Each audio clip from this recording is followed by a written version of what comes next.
हमने ही वो गाना गाया था जो पवन सिंह जी गाए। ओठवा के ललिया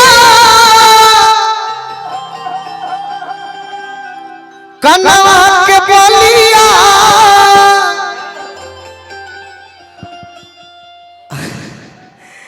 अखिया के तारा।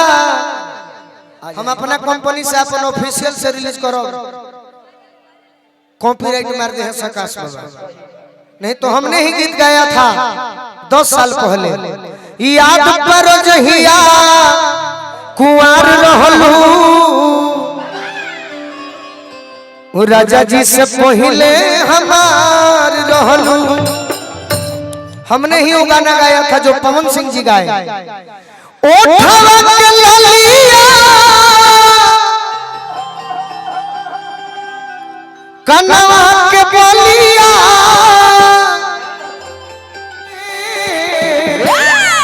सब कोई बैठो रीतिका आ जाओ और मुझे कुछ सिखावे यार। मैं मानता हूं कि मैं गाना अच्छा गा सकता हूं, सरस्वती के कृपा से, मेरे बाबूजी के आशीर्वाद से, मेरे श्रोताओं के बल पर मैं किसी को जवाब भी दे सकता हूं। लेकिन मैं जब सैड सॉन्ग गाता हूं ना तो गा भी देता हूं लेकिन घबरा जाता हूं। ये आपको सिखाना पड़ेगा। आपसे अच्छा डांस और आपसे अच्छा एक्टिंग मुझे नहीं लगता भोजपुरी में कोई करता है, और ना मुझे कभी मिला है। ये तो झूठ बोल रही हो, बस क्रिया खाके क्रिया खाता। ज्योति जी शायद कौन सा गाना कहीं मुझे नहीं मालूम, लेकिन मैं उम्मीद करता हूँ जकरे से लोभ कइलू। ये गाना को मुझे जिस कंपनी से दिलवाले फिल्म आई थी, वेनस कंपनी का नाम था, मुझे भेजे हुए 6 महीने हो गए, लेकिन मेरे गीतों के साथ इतने लोग राजनीति करते हैं कि न वीडियो बनवाते हैं न रिलीज करने देते हैं। क्या करूं? हम अपना कंपनी से अपन ऑफिशियल से रिलीज करो, कॉपीराइट मार दे हैं सकाश बाबा, नहीं तो हमने ही गीत गाया था 10 साल पहले। याद करो जहिया कुंवर रहलू राजा जी से पहले हमार रहलू। हमने ही वो गाना गाया था जो पवन सिंह जी गाए। ओठवा के ललिया कनवा के बलिया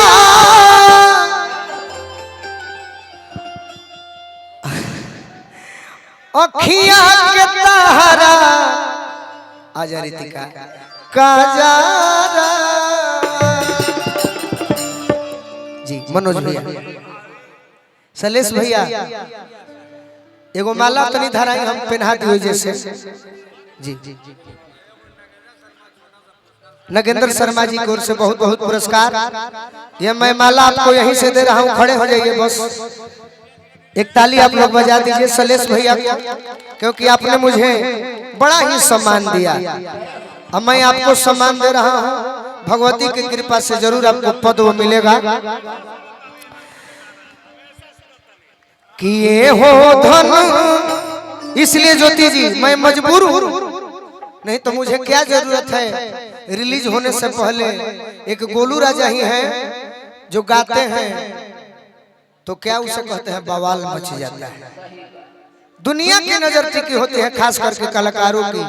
अभी मैं बहुत ऐसा गीत जख्मी भैया का बचा के रखा हूँ, लेकिन अब क्या करें, एक लाइन आपको सुनाते हैं जरूर। जकरे से लोभ कइलू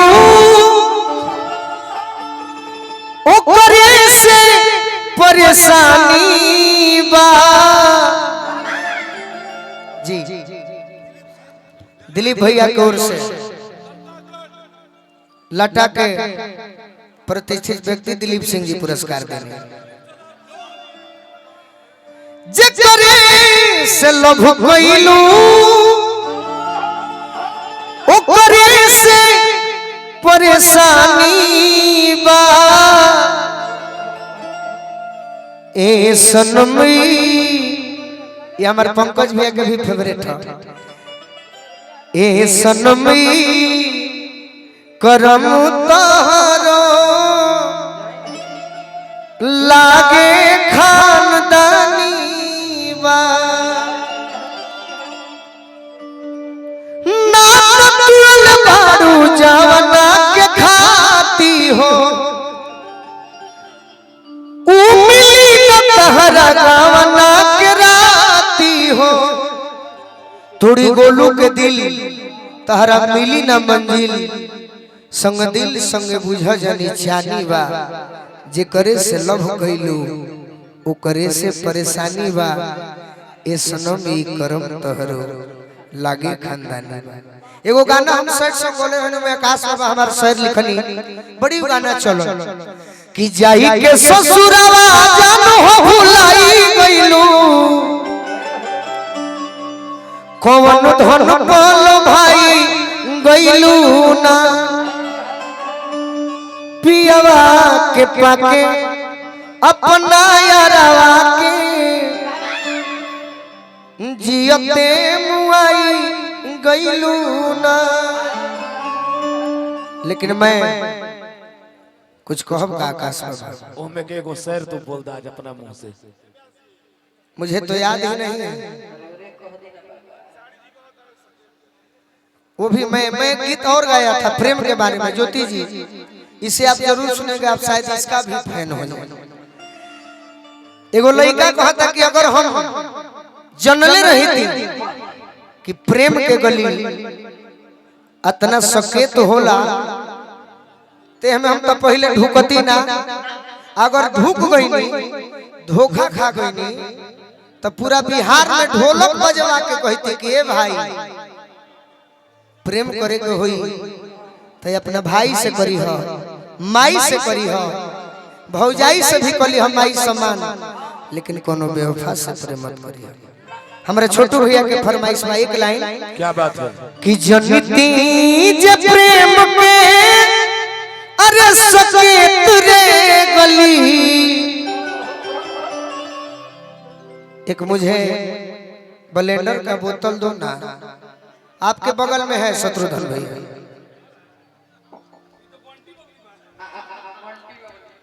बंटी बबली ना है करके भाव दे ब्लेंडर के नाम हम आज जानी है कि ब्लेंडर कोनो दारू होला वो एगो बगल में ताश खेलत रहन स लइका त पियत रहन स कनी कि का भैया लड्डा कौन जाई गोलू भैया इहे जाय अपने तब भैया हमनी के आवी थी तोरे प्रोग्राम देखेला झूठ ना क्रिया खा के कही थी कि ब्लेंडर के बोतल है चंदा करके ले ले ही कौन कि यार इहो बात बा तो हमारा सोझा जे दारू पी के वाला हमारा माथा खराब हो जाला। हम खैनी बार पान गुटका कुछ न खाए दारू के तो नामे सुनल ना चाहिए कि जनती जे प्रेम के अरे सकेत रे गली ढुकले दुख हतना होई नगर नगर ढिढोरा पीटीती जनी प्यार करे कोई। एक हमारे भी जीवन में लड़की आई रितिका जैसी हमने उससे कहा अखिया के राहे उतर गईलू दिल में हम नाही जननी ढुकली नागिन बिल में। प्यार के बिरवाई बड़ी सुंदर रूपनी बा के 2 मिनट में उजाड़ दी नोची चौथी दी हलू अरे बेदराती। प्यार के बिरवाई बिरावाई सुघर बोई नगर ढिढोरा पीटीती जनी प्यार करे कोई। और लाइन सुना रितिका दरकल करेज हमार तोवे जई से बड़ कनकनाता जब ठेके पुरुआ प्रीतिया के एगो आम के मोला लागे नु खेत में आम के मोला वो मोलावा के लोग कहे नु छोटकन लइका के कोल कोलासी भादो मासी रीतिका के बियाह केने होई तो जेने उ कोलसिया जे लोग है के नहीं होई उहे हम प्रीत के मोला तहरा जोर लगौनी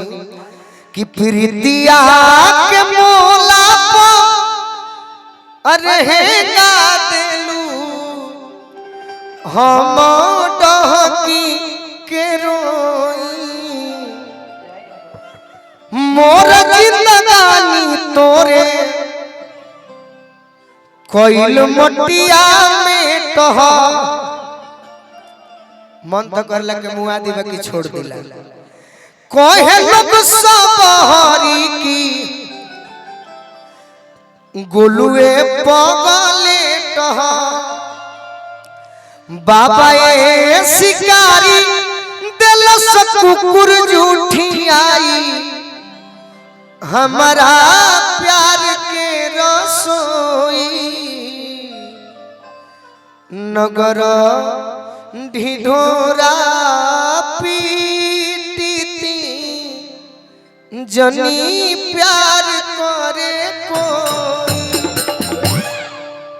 लेकिन तोरे चलते ही हाथ में बोतल आ गई तोरे चलते बोतल हाथ में आ गई तू ही हमरा के बर्बाद कइलू तब हम कहनी तहरा मोहब्बत में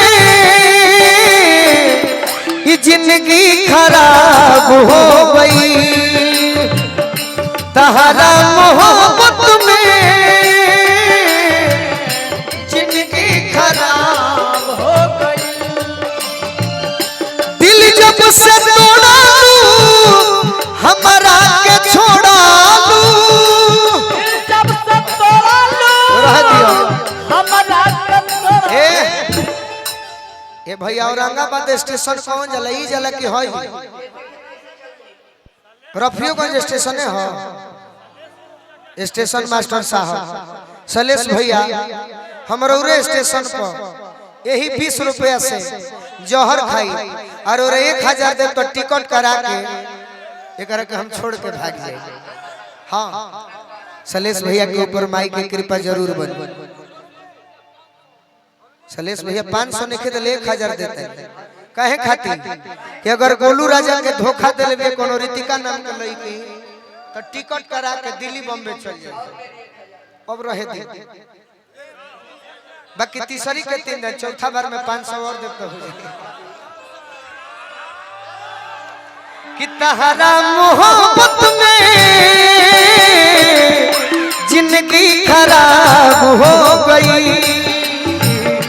तहरा मोहब्बत में जिंदगी खराब हो गई ए दिल जब से तोड़ा लूं हमारा के छोड़ा लूं दिल जब से तोड़ा लूं हमारा के छोड़ा लूं संहतिया शराब हो गई अरे खइले बानी भूखाई लईखी तोहरे भरोसे आई लईखी हेने सुन तोरा से प्यार करो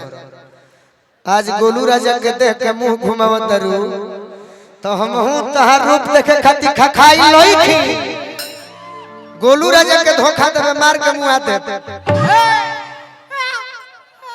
अरे तहरा मोहब्बत में दुगो भाई बालो हां जी भले जालिए हलो तो का हलो भाई हलो नो शत्रुधन भैया सही बात आओ तनी एक लाइन बस खाली गुनगुना देता नहीं को भाई के फरमाइश बताओ कि तोर दिलवा मोर दिलवा तहार का नाम होने पाली मोना एक और सोना एक और मोना आओ कर डोना अच्छा ना होगा आ घर कहाँ आरा से तोरारा घर हो हाँ स्टेशन के पास जीवन में हम तोरा के देखनी नहीं आरा में भी होई तो गोपाली चौक होई ब्यास कहीं आराम में निकलो बिना के बाटा शोरूम के बगल में कि तोर दिलवा मोर दिलवा अरे ये कैसे मिला रे धक धक करे कीना छुई के बता रे बाट के करियावा का की बारात लाई रे हमारा सोना जैसन सोना के हाथ लाई रे कही बंगिया भरे के बा पतरा देखा रे कहला जाता ए लाइन में आ गइलू तो लजा मत साफा खा जा हां जी कि कही मंगिया भरे के बा अरे पतारा देखा रे मियां बीबी राजी टेंशन दुनिया के हटा एगो बड़ी खराब शब्द बोले बनी एक लाइन बस कि तोह के लेके जाई के कर बामजाल पगली अते तो हवे गोलू राजवा के माल पगली देखो हम इज्जत से कहनी कि भाई लाइन मत लिखलो कहले कि ना बेस जी उतने चलेला सही बात गमछी से हमारा अपन ओढ़नी गठिया अधक धक करे कीना छुई के बता बाकी चली एगो